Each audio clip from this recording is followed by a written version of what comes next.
Hi guys! Welcome back! Come and join us to see this Philippine Tours here.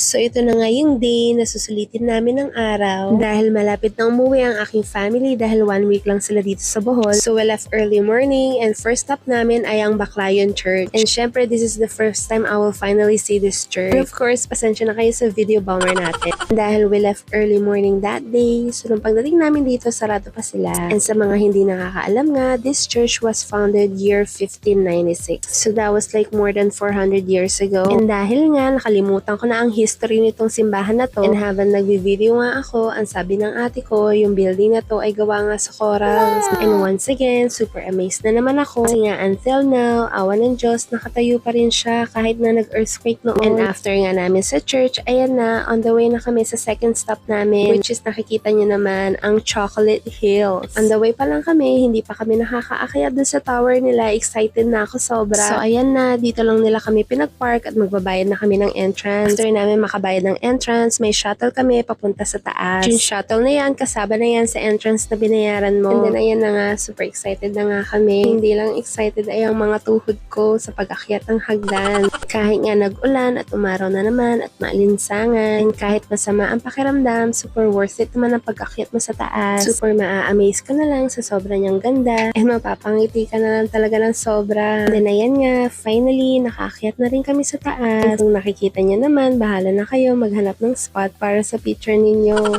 Medyo nahirapan nga rin ako mag-video and mag-picture dyan kasi nga maraming tao. Sa pagbaba mo nga ng hagdanan, dito nga makikita mo ang maliit na grotto nila. Nag-stop lang kami at nagpatila ng ulan. After niya, naghanap na kami ng makakainan. On the way na kami sa next destination namin and na-stop nga kami para mag-lunch dito sa Basak Bistro. Una nga, akala namin close sila. Buti na lang, may napagtanungan kami and open naman sila. And super happy nga kami kasi nga friendly ang staff and super sarap ng pagkain nila. And after namin makakain, ayan na, on the way na kami para makita ang Philippine Tertiaries. Super thankful nga rin ako sa aking asawa kasi nga siya na nga nag-drive sa amin. We decided na nga lang mag-rent na lang kami ng van. Kesa nga mapamahal kami magbayad sa mga tour packages na yan. And then ayan, nakabili na kami ng ticket at papasok na kami para makita nga ang maliliit na tertiaries. Pero ang kabilin-bili na nila, bawal mag-ingay dito. And ayan nga ang asawa ko, tinuturo na niya ang sign dyan sa dalawang pamangkin ko.